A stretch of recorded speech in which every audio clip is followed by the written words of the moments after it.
அதிகாரம் 30.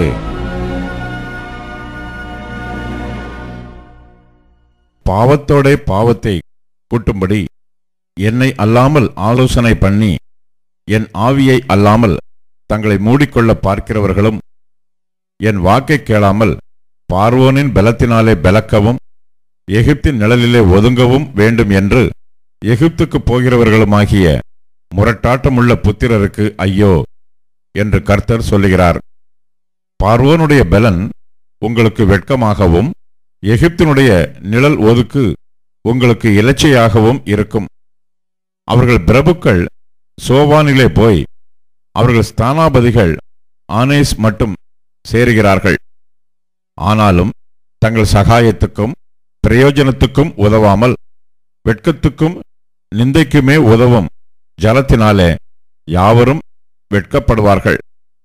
தெற்கே போகிற மிருக ஜீவன்களின் பாரம் துஷ்ட சிங்கமும் கிளச்சிங்கமும் விரியனும் பறக்கிற கொள்ளிவாய் சர்ப்பமும் வருகிறதும் நெருக்கமும் இடுக்கமும் அடைவிக்கிறதுமான தேசத்துக்கு அவர்கள் கழுதை மரிகளுடைய முதுகின் மேல் தங்கள் ஆஸ்திகளையும் ஒட்டகங்களுடைய முதுகின் மேல் தங்கள் பொக்கிஷங்களையும் தங்களுக்கு உதவாத ஜனத்தண்டைக்கு ஏற்றி கொண்டு போகிறார்கள். எகிப்தியர் சகாயம் பண்ணுவது வியர்த்தமும் வீணுமாம். ஆகையால் சும்மா இருப்பதே அவர்களுக்கு பலன் என்று அதற்காக கூறுகிறேன். இப்பொழுது நீ போய் இது பிற்காலத்துக்கு என்றென்றைக்கும் இருக்கும்படி இதை அவர்களுக்கு முன்பாக ஒரு பலகையில் எழுதி ஒரு புஸ்தகத்தில் வரை. இவர்கள் கலகமுள்ள ஜனங்களும் பொய் பேசுகிற பிள்ளைகளும் கர்த்தருடைய வேதத்தை கேட்க மனதில்லாத புத்திரருமாய் இருக்கிறார்கள். இவர்கள் தரிசனக்காரரை நோக்கி தரிசனம் காண வேண்டாம் என்றும் ஞானதிருஷ்டிக்காரரை நோக்கி யதார்த்தமாய் எங்களுக்கு தரிசனம் சொல்லாமல் எங்களுக்கு இதமான சொற்களை உரைத்து மாயமானவைகளை திருஷ்டியுங்கள் என்றும் நீங்கள் வழியை விட்டு பாதை நின்று விலகி இஸ்ரவேலின் பரிசுத்தரை எங்கள் முன்பாக இராமல் ஓய பண்ணுங்கள் என்றும் சொல்லுகிறார்கள். நீங்கள் இந்த வார்த்தையை வெறுத்து இடுக்கமும் தாறுமாறும் செய்கிறதை நம்பி அதை சார்ந்து கொள்கிறபடியால் இந்த அக்கிரமம் உங்களுக்கு உயர்ந்த சுவரில் விழப்பிதுங்கி நிற்கிறதும் திடீரென்று சடுதியாய் இடியப் போகிறதுமான வெடிப்பை போல இருக்கும் என்று இஸ்ரவேலின் பரிசுத்தர் சொல்லுகிறார். அவர்களை அவர் தப்ப விடாமல் உடையும்படி குயக்கலத்தை நொறுக்குவது போல அவர்களை நொறுக்குவார். அடுப்பிலே நெருப்பு எடுக்கிறதற்கும் குளத்திலே தண்ணீர் முள்ளுகிறதற்கும் நொறுங்கின துண்டுகளில் ஒரு ஓடாகிலும் அகப்படாதே போம். நீங்கள் மனம் திரும்பி அமர்ந்திருந்தால் ரட்சிக்கப்படுவீர்கள். அமெரிக்கையும் நம்பிக்கையுமே உங்கள் பலனாயிருக்கும் என்று இஸ்ரவேலின் பரிசுத்தராயிருக்கிற கர்த்தராகிய தேவன் சொல்லுகிறார். நீங்களோ அப்படி செய்ய மனதாய் இராமல், அப்படி அல்ல, குதிரைகளின் மேல் ஏறி ஓடிப்போவோம் என்கிறீர்கள். அப்படியே ஓடிப்போவீர்கள். வேகமான வாகனங்களின் மேல் ஏறிப்போவோம் என்கிறீர்கள். அப்படியே உங்களை துரத்துகிறவர்கள் வேகமாய் துரத்துவார்கள். நீங்கள் மலை உச்சியின் மேல் ஒரு கம்பத்தைப் போலவும் மேட்டின் மேல் ஒரு கொடியைப் போலவும் மீந்திருக்கும் மட்டாக ஒருவன் பயமுறுத்த 1000 பேரும் 5 பேர் பயமுறுத்த நீங்கள் அனைவரும் ஓடிப்போவீர்கள்.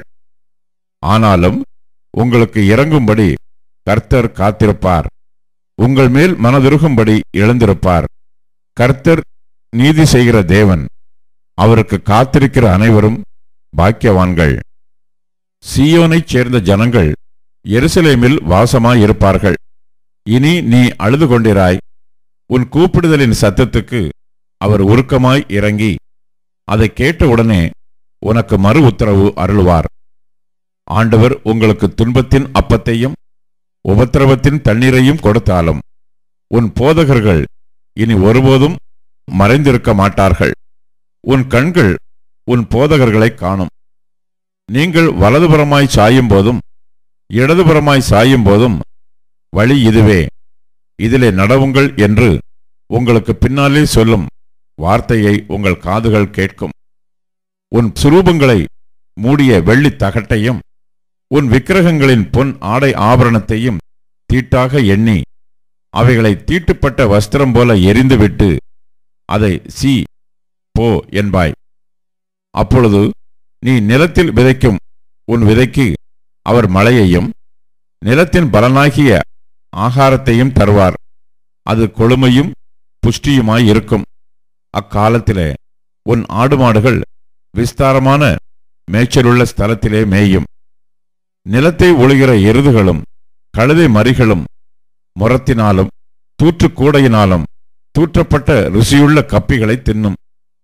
கோபுரங்கள் விழுகிற மகா சங்காரத்தின் நாளிலே உயரமான சகல மலைகளின் மேலும் உயரமான சகல மேடுகளின் மேலும் ஆறுகளும் வாய்க்கால்களும் உண்டாகும்.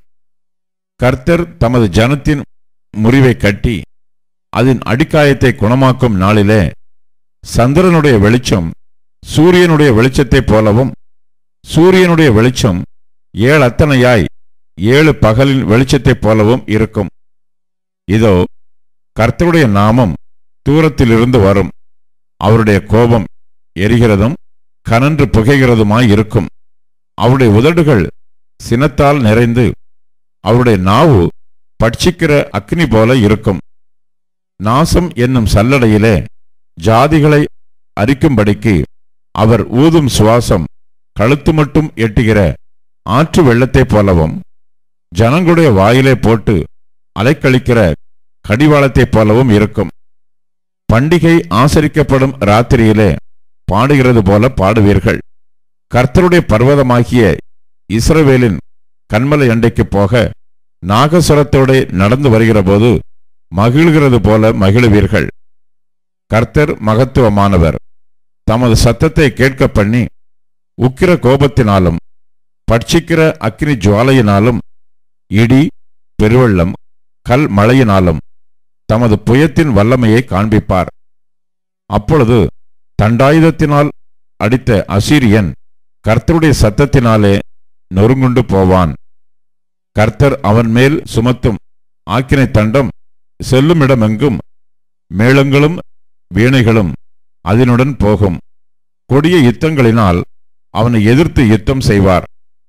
தோப்பேத் ஏற்கனவே ஏற்படுத்தப்பட்டது. ராஜாவுக்கு அது ஆயத்தப்படுத்தப்பட்டது. அதை ஆழமும் விசாலமும் ஆக்கினார். வேகும்படி அக்கினியும் மிகுந்த விறகும் உண்டு. கர்த்தரின் சுவாசம் கெந்தக தீயைப் போல அதை கொளுத்தும்.